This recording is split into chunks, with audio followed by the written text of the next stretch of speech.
জান্নাতের পোশাকগুলো খুলে পড়ে গেল। আর আল্লাহ আখির পয়গম্বরে উম্মতের সম্মান এত বাড়াইয়া দিল, কয় গুনাহ করবা ওই দোয়া কবুলের জন্য জাবালে রহমতে যাওয়া লাগবে না, গুনাহ করেছো গায়ে থেকে পোশাকগুলো খুলে যাবে না। এরে আল্লাহর বান্দা, জমিনের যেই জায়গার মধ্যে থাকবা ওখানে বসে যদি মালিকের কাছে দোয়া করে দাও, আল্লাহ তাআলা বান্দার দোয়া কবুল করে নিবে। এই উম্মতের দাম আল্লাহ এত বাড়াইছে। ইবলিস কয় আল্লাহ আদমরে সিজদা করলাম না, এই জন্য একটা শুধু তোমার হুকুম অমান্য করার কারণে জাহান্নামের জিনজির তুমি গলায় পরাইছো। وَإِذْ قُلْنَا لِلْمَلَائِكَةِ اسْجُدُوا لِآدَمَ فَسَجَدُوا إِلَّا إِبْلِيسَ أَبَى وَاسْتَكْبَرَ وَكَانَ مِنَ الْكَافِرِينَ।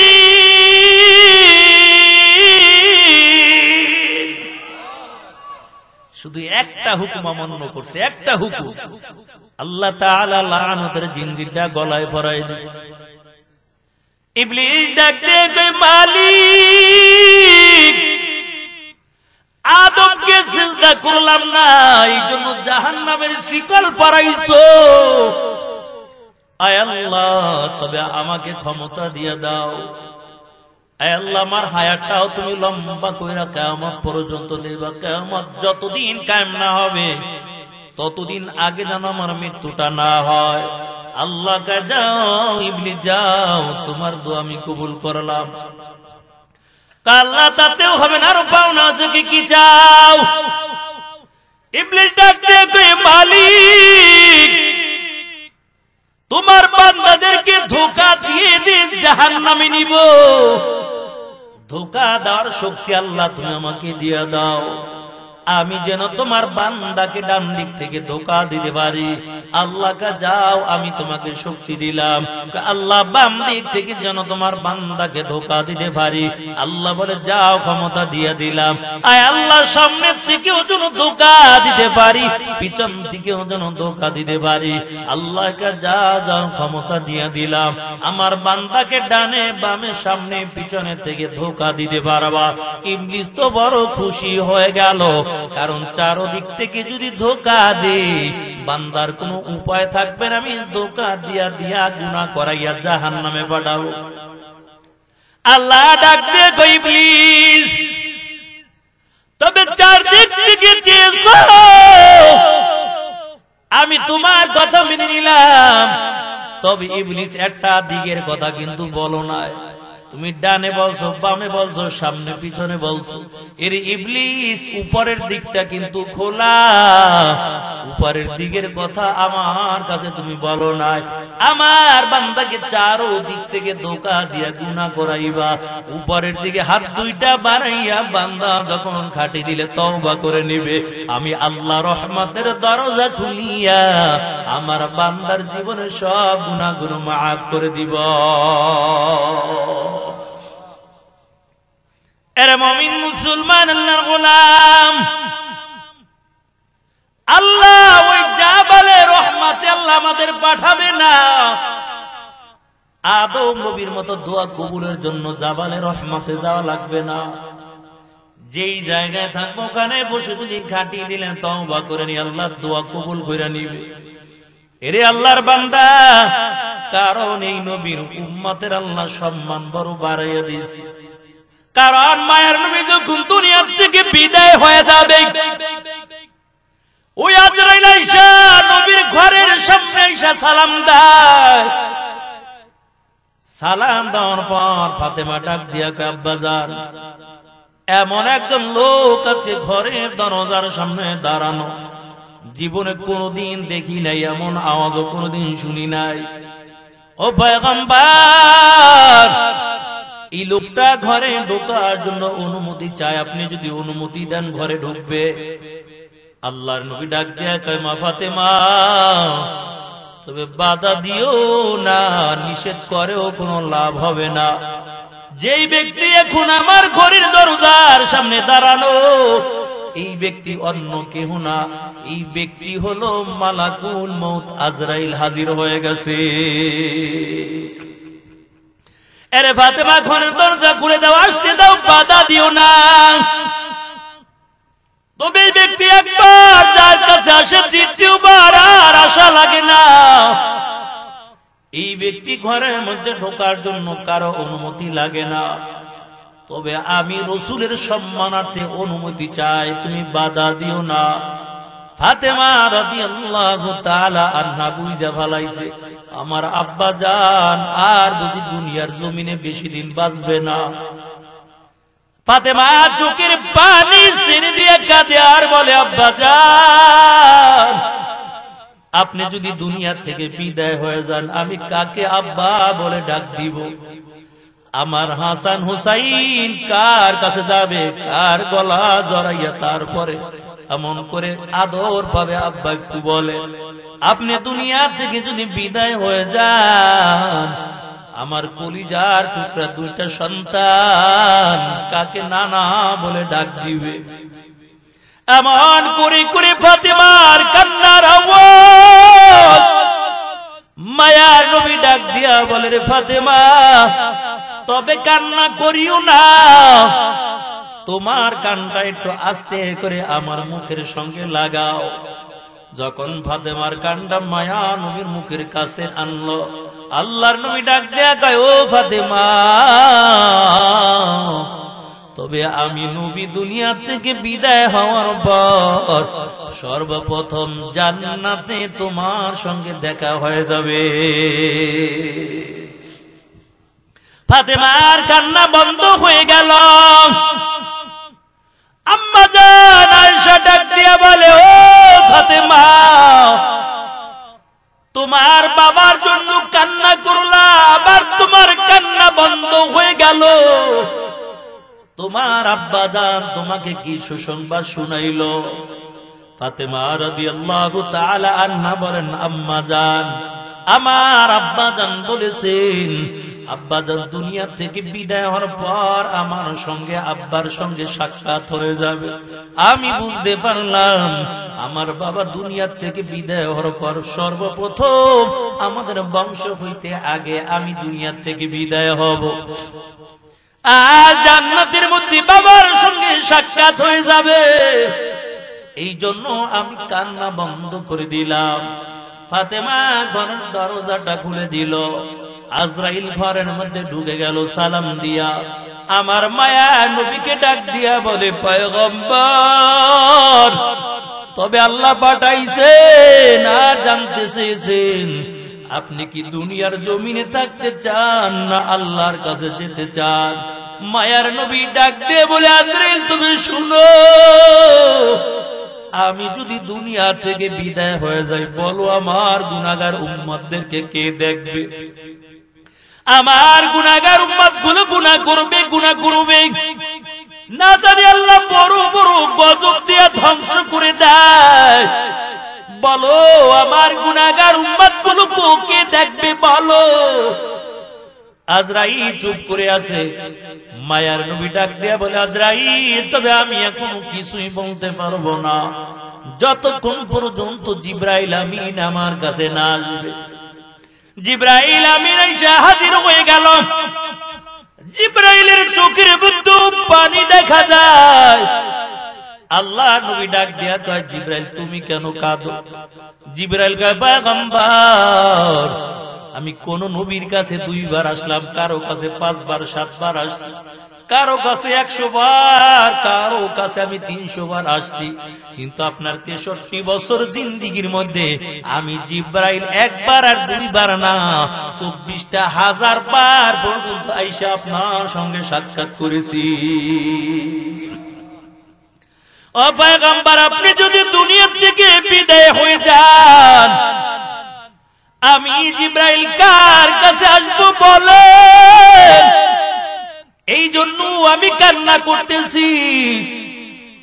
আল্লাহর পয়গম্বর ডাক দিয়ে বলে, জিবরাইল আজরাইল চলে আসলো। আল্লাহ জানতে চেয়েছে আমি কি দুনিয়া থাকতে চাই না পরকালে যেতে চাই। ও জিব্রাইল, তবে তুমি মালিকের কাছ থেকে জানবা, বলো আমার গুনাহগার উম্মতের জিম্মাদারি গুলো কে নিবে একটু জানো। আল্লাহ তাআলা জিব্রাইলকে জানায়, জিব্রাইল আমার বন্ধু কি তুমি জানাইয়া দাও, আমার বন্ধুর গুনাহগার উম্মতের চিন্তা করা লাগবে না, বরং আমার বন্ধুর গুনাহগার উম্মতের জিম্মাদারি স্বয়ং আমি আল্লাহ নিজে কুদরতি হাতের মধ্যে নিলাম। এর নবীর আশিকের দল, মায়ের নবীর কান্না বন্ধ হয়ে গেল। আল্লাহর পয়গম্বর অনুমতি দিয়া দেয়, এরে আজরাইল জানটা কবজ করে নাও, কারণ দুনিয়ার জমিনে চিরকাল থাকতে পারবো না। মুসা নবীর জান কবজ করার জন্য আজরাইল হাজির হয়ে গেছে। আল্লাহর নবী মুসা কয়, আজরাইল কিল্লে গাইছো? কয় আপনার জান আমি কবজ করে নেব। এমন জোরে এক থাপ্পড় মারছে, আজরাইলের চৌকাটটা ঝুলে গেছে, চোখটা চাইবে ধরে আল্লাহর কাছে হাজির। আল্লাহ, আপনার নবী মুসা তো আমার অবস্থা 12টা বাজাই দিচ্ছে, কি হয়েছে? থাপড় লাগে আমারে আন্ডা বানাই এলাইছি। আল্লাহ বলে, আজরাইল আমার বন্ধু মুসার যে তুমি কি কইছো, সালাম দিছো? কয় না, সালাম টালাম কিছু দেইনি, যে কইছে আপনি জান কবজ করুন। আমার ভাবে থাপ্পড় দিছি, থাপড় লাগে চোখ অন্ধ। তবে মনে করেন না যে আজরাইলের চোখ বুঝে এখন অন্ধ আছে, আমারে দেখবে না, এটা কিন্তু মনে করেন না। আল্লাহ তাআলা আবার আজরাইলের চোখ খুব ভালো করে দিছে। ও আজরাইল, তবে আমার প্রিয় বান্দার কাছে যখন যাইবা, আগে যাইয়া আমার বান্দাকে সালাম দিবা। মুসা নবীর কাছে গেছো, আগে সালাম দিয়া জানবা সে কি দুনিয়ায় থাকতে চায় না আমি রবের কাছে আসতে চায়। আবার আজরাইল এসে সালাম দিয়া বলে, পয়গম্বর মুসা, আল্লাহ পাঠাইছেন আপনার নবীকে যদি দুনিয়া থাকি কত বছর থাকবো? আপনি একটা বকরির পিঠের মধ্যে হাতটা রাখবেন, হাতের নিচে যতগুলো পশম থাকবে আল্লাহ তাআলা অত বছর আপনার হায়াত লম্বা করে দিবে।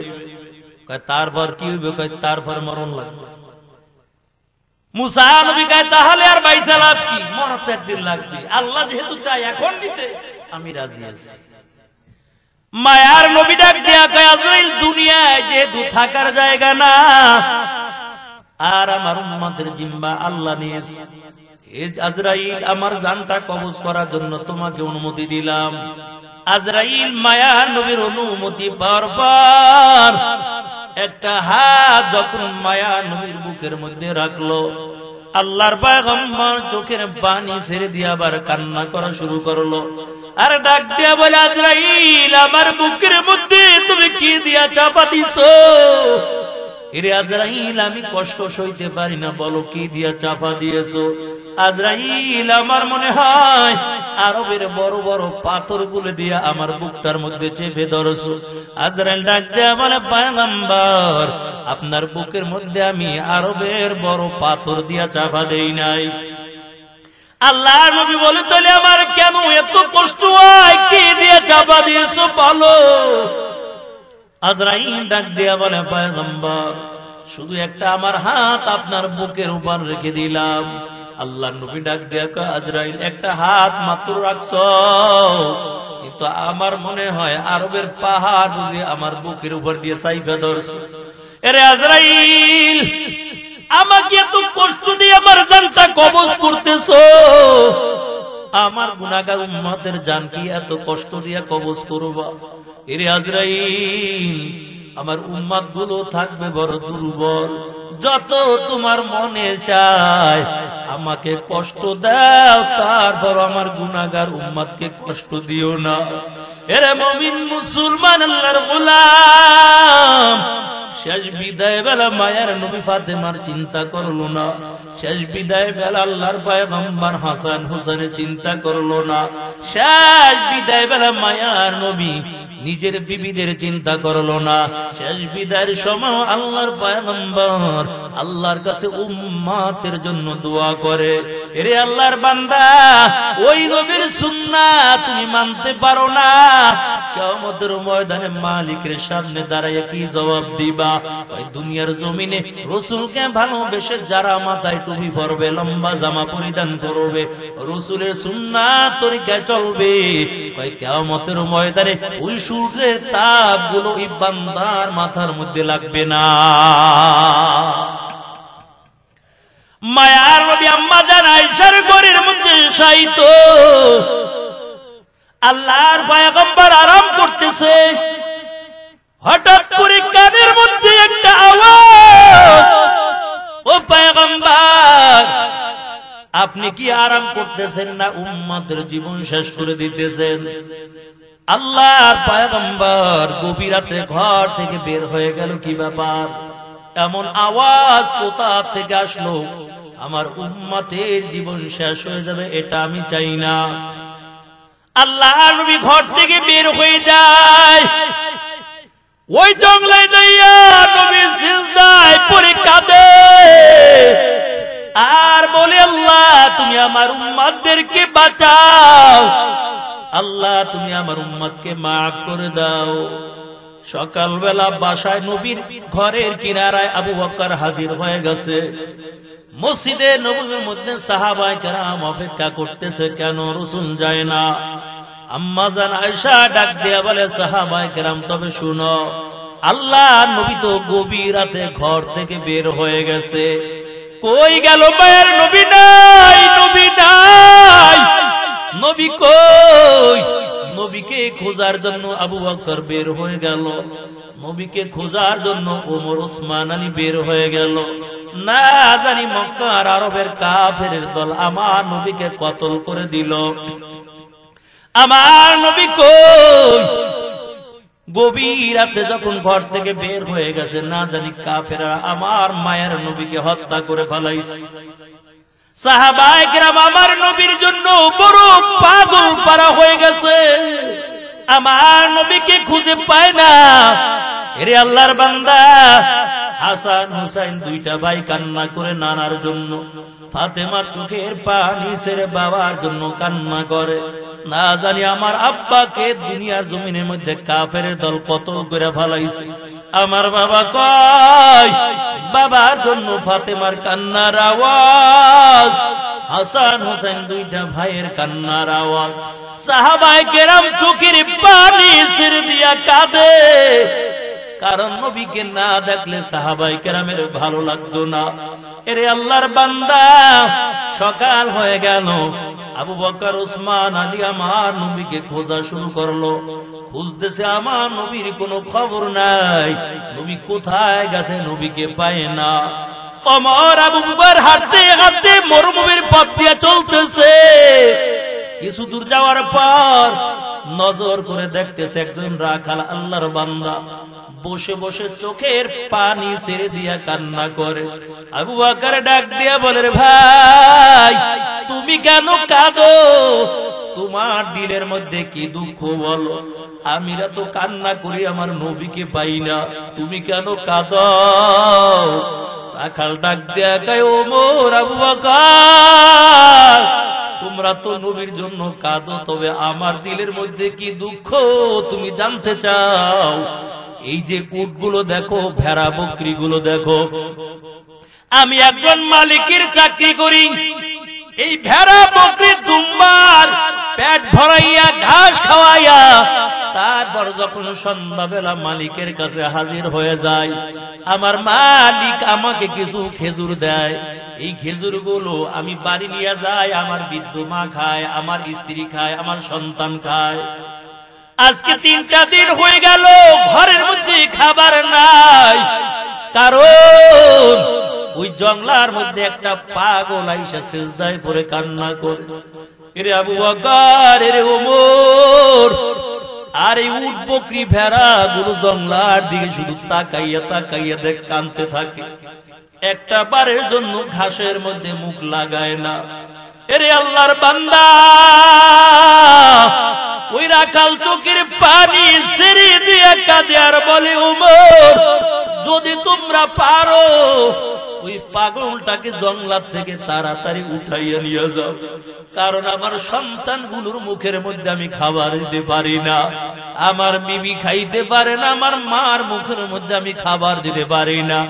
উট দুম্বা ভেড়াগুলো সন্ধ্যাবেলা আবার যখন বাড়ি নিয়ে যায়, আমার মালিক ডাক দিয়া বলে, কেন এই উট দুম্বা ভেড়াগুলো তুমি পেট ভরাইয়া ঘাস খাওয়াইতে পারলা না?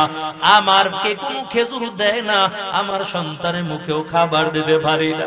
এরে আবু বকর, এরে ওমর, ওই পাগলটাকে একটু নিয়ে যাও, কারণ এই পাগল যেদিন থেকে জঙ্গলার মধ্যে ঢুকে গেছে ওদিন থেকে আমাদের দুম্বা উট ভেড়া গুলো আর ঘাসের সঙ্গে মুখ লাগায় না, এই বকরির বাচ্চাগুলো মায়ের দুধের সঙ্গে মুখটা লাগায় না, এমনকি গাছের ডালের পশু পাখি চুপ করে আছে, একটা আবার ডাক দেয় না। এমন করে করে যখন না খালে জবান থেকে শুনলাম, নবীর সাহাবী আবু বকর ডাক দিয়ে বলে, রে উমর, তবে আমার মনে হয় ওই পাগল বুঝি একমাত্র বিশ্ব নবী হবে, চল একটু পাগলটাকে একটু দেখে আসব। রাখাল সহ যখন আবু বকর ওসমান আলী চলে যায়, নজর করে দেখতে পায় আল্লাহর পয়গম্বর মুহাম্মদুর রাসূলুল্লাহ সিজদায় পড়ে উম্মতের জন্য কান্না করতেছে। আবু বকর ডাক দিয়া বলো, পয়গম্বর, 3টা দিন হয়ে গেল আপনার কোনো খবর পাই না। ও নবী আমার, কত সাহাবায়ে কেরাম জমিনের মধ্যে গড়ায় আর কান্না করে, চলেন আপনি মদিনায় চলেন। আপনার ফাতেমাও চোখের পানি ছেড়ে দিয়া কান্না করে। ও পয়গম্বর, আর কান্না করা লাগবে না, আমি আবু বকরের যত নেকি আছে সব নেকি গুলো আমি আবু বকর আপনার উম্মতের জন্য দিয়া দিলাম। আল্লাহর নবী সিজদা থেকে মাথা উঠায় না, আবার ডাক দিয়ে বলে, উমর, ও পয়গম্বর, আমি উমরের যে জীবনের যতগুলো নেকি আছে আমি উমরের নেকিগুলো আপনার উম্মতকে দিয়া দিলাম। ও পয়গম্বর, আমি উমর ছিলাম একদম জাহান্নামের কয়েদি, আপনার নবীর নুরানি চেহারার দিকে যখন তাকাইছি আর দেরি করি নাই, সাথে সাথে কালিমা পড়ে আমি মুসলমান হয়ে গেছি। ও পয়গম্বর, আর সিজদায় পড়ে উম্মতের জন্য কান্না করা লাগবে না, আমি ওমরের নেকিগুলো আপনার উম্মতকে আমি দিয়ে দিলাম।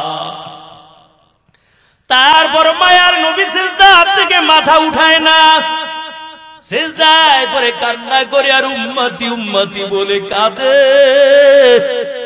আবু বকর ডাক দিয়ে বলে, উমর, চলো, আমাদের কথায় বুঝি আমার নবী সিজদা থেকে মাথা উঠাবে না।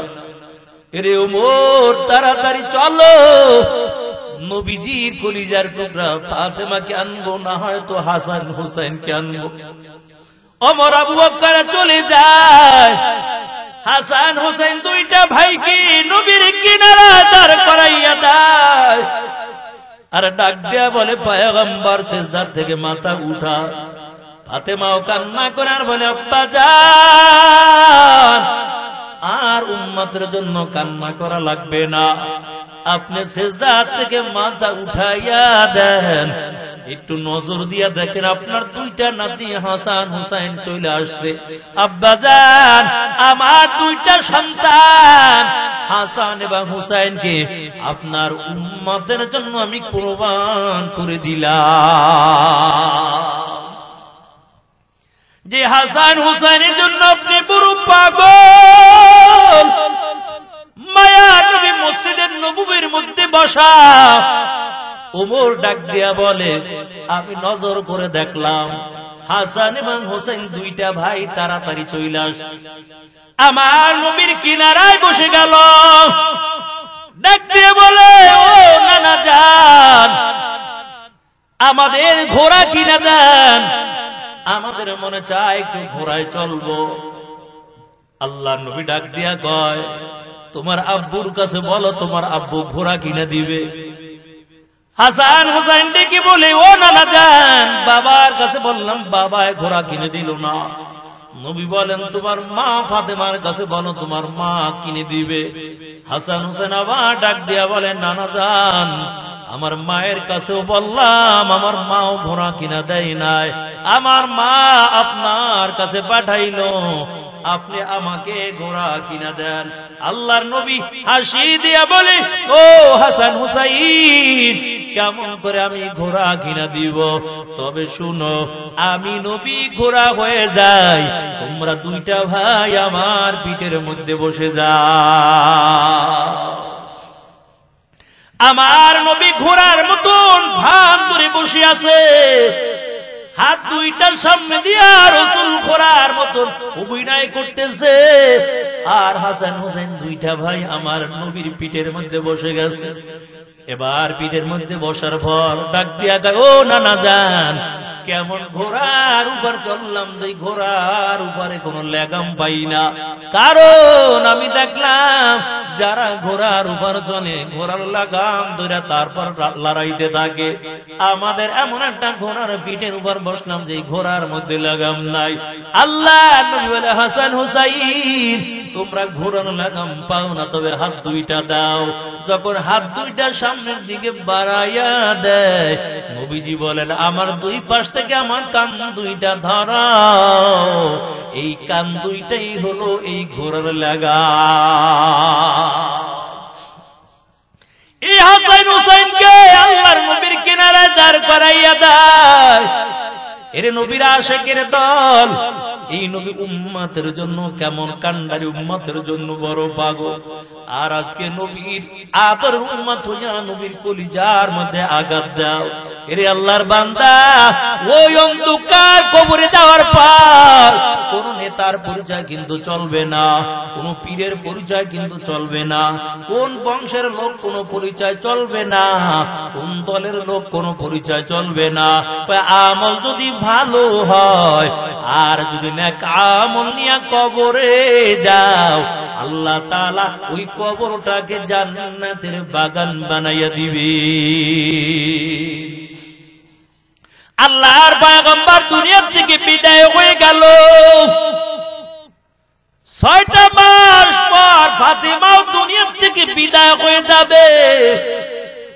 গভীর রাত ফাতেমা ঘুমন্ত অবস্থায় স্বপ্নের মাধ্যমে দেখতেছে মায়ার নবী ঘরের মধ্যে ঢুকে গেছে। ফাতেমা রাদিয়াল্লাহু তাআলা আনহা নজর করে দেখে আল্লাহর পয়গম্বর ঘরের মধ্যে ঢোকার পর নবী একবার এই পাশে যায়, একবার ডানে যায়, একবার বামে যায়। আল্লাহর পয়গম্বর কি জানি তাড়াতাড়ি খুঁজতেছে। ফাতেমা স্বপ্নের মাধ্যমে দেখে, আবার ডাক দিয়ে বলে, আব্বা যান, আপনি ঘরের মধ্যে আসার পর দেখলাম কি জানি আপনি খুঁজতেছেন। মায়ার নবী ডাক দেয়া কয়, ফাতেমা, আগামীকাল তুমি রোজা রাখবা আর সন্ধ্যাবেলা জান্নাতের মধ্যে আমার সঙ্গে ইফতার করবা। ফাতেমা আর বুঝতে বাকি নাই, আর বুঝি দুনিয়ার জমিনের মধ্যে বাঁচবো না। আমার দুইটা সন্তান হাসান হুসাইন আর বুঝি আমাকে মা বলে ডাক দিতে পারবে না। আমার দুইটা সন্তান বুঝি বড় এতিম হয়ে যাবে। ফাতেমার ঘুমটা ভেঙে গেল। হাসান হুসাইনের কাপড়গুলো, জামাগুলো সুন্দর করে পরিষ্কার করে রাখলো। কারণ হলো মায়ার নবী ডাক দিয়েছে আর দুনিয়ার জমিনে বাঁচবো না। সুন্দর করে পরিষ্কার করার পর আলীর পোশাকগুলো সুন্দর করে পরিষ্কার করে দিল। একবার হাসানের গলা জড়াইয়া দুই গালের মধ্যে চুম্বন দেয়, আবার আলীর কিনারায় যাইয়া সুন্দর করে মাথার চুলগুলো দিয়া পায়ের মধ্যে সুন্দর করে পায়ের পানিগুলো মুছাই দেয়। রে আল্লাহর বান্দা, এমন করে করে রাত্র কাটায়। হাসান হুসাইন দুই গালে চুমু দেয় আর বলে, আর বুঝি মাকে মা বলে ডাক দিতে পারবি না? এরে সন্তান, এই জমিনের মধ্যে আর বলতে পারবি না মা, নাস্তার ব্যবস্থা করে দাও। মা ক্ষুধা লাগছে, খাবার ব্যবস্থা করে দাও। আর বুঝি আমাকে মা বলে ডাক দিতে পারবি না। এমন করে করে ফাতেমা কান্না করতেছে। আর একবার আলীর বিছানায় চলে যায়, আর একবার হাসান হোসেনের কাছে চলে আসে। আলীর ঘুমটা ভেঙে গেল। আলী ডাক দিয়ে বলে, ফাতেমা কেন তুমি এমন করে কাঁদো? ফাতেমা রাদিয়াল্লাহু তাআলা আনহা ডাক দিয়ে কয়, স্বামী আমার, আপনি আমাকে মাফ করে দেন, কারণ আপনার সংসারে আসার পর ভালো করে আপনার খেদমত করতে পারলাম না। ও স্বামী আমার, আমার প্রতি আপনার দিলের মধ্যে কোনো কষ্ট নিবেন না, আপনি আমাকে ক্ষমা করে দেন, আপনি আমাকে মাফ করে দেন। এমন করে করে আলীর কাছে ফাতেমা ক্ষমা যায়। আলী ডাক দিয়া বলে, ফাতেমা তুমি আমার ঘরের মধ্যে যতদিন ছিলা, এমনকি তোমার একটা ব্যবহারেও আমি কোনোদিন কষ্ট পাই না। আর বর্তমান যুগের নারীরা কি করে? স্বামীর সঙ্গে তুই তুই করে ব্যবহার করে গালি দেয়, স্বামীর নাম ধরে ডাকে গালি গালাজ করে। ও পর্দার আড়ালের মা গো, তুমিও তোমার স্বামীর খেদমত করে নিবা, জীবনটা বড় ধন্য হয়ে যাবে। অল্প আমল যদি করো, আর স্বামীর আগে যদি দুনিয়ার থেকে বিদায় হও, আর স্বামী যদি বলে আমার স্ত্রী খুব ভালো ছিল, আল্লাহ নবী জানাইয়া দেয় ওই নারীর জন্য আল্লাহর জান্নাত অপেক্ষা করতে থাকে। তুমি এই পর্দায় থেকে স্বামীর খেদমত করবা। এর মা, স্বামীর খেদমত এমন ভাবে করবা, স্বামীর সঙ্গে নরম নরম ব্যবহার করবা, এমন কোন ভাষা ব্যবহার করবা না যে ভাষার দ্বারা স্বামীর দিলের মধ্যে কষ্ট পায়। স্বামী অন্যের বাড়ি কাজ করে বদলা দিয়ে রিস্কা চালাইয়া বাড়ির মধ্যে আসছে, নজর করে দেখতেছো স্বামীর শরীর বেয়ে বেয়ে ঘামের ফোঁটা জমিনের মধ্যে ভরে, অথবা স্বামী পানির পিপাসিত অবস্থায় আছে, কয় স্বামী চাওয়ার আগে একটা গ্লাস পানি যদি স্বামীর হাতে তুলে দাও, আল্লাহর নবী বলে 7 ভরি স্বর্ণ আল্লাহ রাস্তায় সদকা করলে যেই সব হইতো, এই পরিমাণ সওয়াব আল্লাহ তাআলা ওই নারীর আমলনামার মধ্যে দান করে দিবে। আর বর্তমান যুগের নারীরা তো স্বামীর খেদমত করতে চায় না। এরে বাপ, পর্দার মধ্যে থাকবা, ছোট আওয়াজে কথা বলবা, তোমার মাথার চুলগুলো যেন বেগানা পুরুষ দেখতে না পায়। যদি তোমার মাথার চুলগুলো বেগানা পুরুষ দেখে, পরকালে জাহান্নামের আগুনে জ্বলা লাগবে। এই চুলগুলো সাফ হইয়া কবরে বইয়া পেঁচাইয়া পেঁচাইয়া তারপর কামড়াইতে থাকবে। আরে আল্লাহর বান্দা, আল্লাহর পয়গম্বরকে ফাতেমা ডাক দিয়া বলে, আব্বা জান, আপনার পবিত্র জবান থেকে বলেছেন পরকালে আমি জান্নাতের মধ্যে মহিলাদের সর্দারনি থাকবো। তবে আব্বা জান, আমি জানতে চাই ওই জান্নাতের ময়দানে আমার সঙ্গে বান্ধবী আমার কে থাকবে?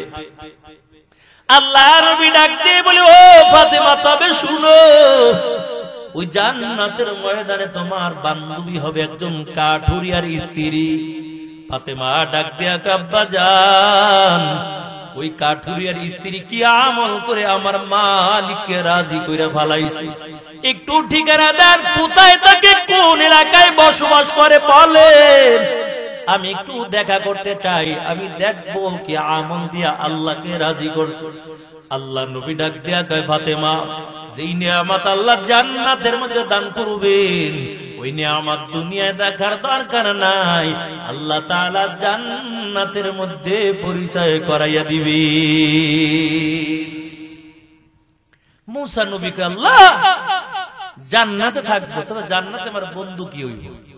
আপনাদের কষ্ট হইতেছে নাকি? মোনাজাত দিয়ে দেন আর অল্প একটু, ইনশাআল্লাহ। আল্লাহ জান্নাতে আমার বন্ধু কে থাকবে বলেন? আল্লাহ জানায়, রে মুসা, জান্নাতের মধ্যে তোমার বন্ধু হবে একজন কসাই। মুসা নবী আল্লাহ আর কি কাউরে পাইলা না? একজন কসাই আমার জান্নাতের মধ্যে বন্ধু হবে। আল্লাহ, কসাই কি আমল করেছে যে আমলের কারণে তুমি রাজি হয়ে গেছো, আর পরকালে জান্নাতের ময়দানে আমার বন্ধু হইয়া থাকবি। আল্লাহ কোথায় থাকে একটু বলে দাও, একটু দেখবো। আল্লাহ তাআলা বলে, মুসা যদি দেখতে চাও যাও যাও, ওই বাজারের মধ্যে একজন কসাই হবে তোমার জান্নাতে তোমার বন্ধু। মুসা পয়গম্বর চলে গেল ওই কসাইয়ের কাছে, সকালবেলা চলে গেল। খালি বারবার দেখতেছে কসাই কি করে। এমন কসাইয়ের কি গোপন আমল আছে? নজর করে দেখে কসাই গরুটা জবাই করলো। গরুটা জবাই করার পর গরু সুন্দর যেই জায়গার অংশটা খুব মজা, ওই জায়গা থেকে ছোট্ট ছোট্ট গোস্তের টুকরা গুলো কেটে কেটে আলাদা করে রাখা দেয়। বাকি গোস্তগুলো বিক্রয় করার পর সন্ধ্যা যখন হয়ে যায়, কসাই বাড়ি চলে গেল। মুসা নবী ডাক দিয়া কয়, কসাই আমি একটু তোমার বাড়ি মেহমান হতে যাই। মুসা পয়গম্বর কসাইয়ের সঙ্গে চলে গেল কসাইয়ের বাড়ি। মুসা নবী একটা ঘরের মধ্যে থাকার জন্য জায়গা করে দিল, কিন্তু মুসা পয়গম্বর ঘুমায় না, নজর করে দেখে কসাই কি করে।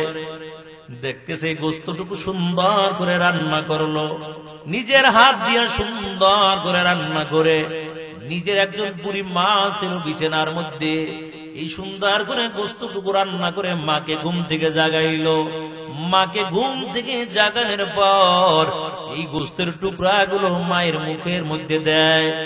আর মা যখন চিবাইয়া চিবাইয়া খায়, মা খাওয়ার পর হাত দুইটা বাড়াইয়া আল্লাহর কাছে কি জানি বলল। এমন সময় মুসা নবীও আবার যখন মুসা নবীর কাছে যুবক চলে আসলো, ডাক দিয়া বলে, রে আল্লাহর বান্দা, ওই মহিলাকে তুমি খাওয়াইলা, মহিলা তোমার কি হয়? কয় আমার আম্মা জান। কয় তোমার আম্মা জানকে তুমি এত কষ্ট করে গোস্ত রান্না করে খাওয়াইলা, তবে তোমার মা কি জানি আল্লাহর কাছে দোয়া করলে একটু বলো। আল্লাহর বান্দা ডাক দিয়া বলে, আমি আপনাকে চিনি না, তবে বলতে চাই আমার মাকে আমি প্রতিদিন এমন করে করে আইনা খাওয়াই, আর আমার মা একটাই শুধু আল্লাহর কাছে দোয়া করে, আয় আল্লাহ তুমি পরকালে এই জামানার মুসার সঙ্গে আমার সন্তানটাকে একই জান্নাতে থাকতে দিও। মুসা নবী ডাক দিয়ে বলেন, যুবক তোর কপাল বড় ধন্য, আমি হলাম জামানার নবী মুসা। আমি দেখতে আসলাম, তোমার আমলটা দেখার জন্য আসলাম। এই আল্লাহর বান্দা, তবে জান্নাতের ময়দানে তুমি আমার বন্ধু হিসেবে থাকবা। তোমার মায়ের দোয়াটা আমার আল্লাহ তাআলা কবুল করে নিয়েছে। মায়ের দোয়া লও হে মুমিন, মায়ের দোয়া লও, মায়ের দোয়া লও হে মুমিন, মায়ের দোয়া লও। বিপদে পড়বে না তুমি যখন যেথায় যাও, বিপদে পড়বে না তুমি যখন যেথায় যাও। মায়ের দোয়া লও হে মুমিন, মায়ের দোয়া লও।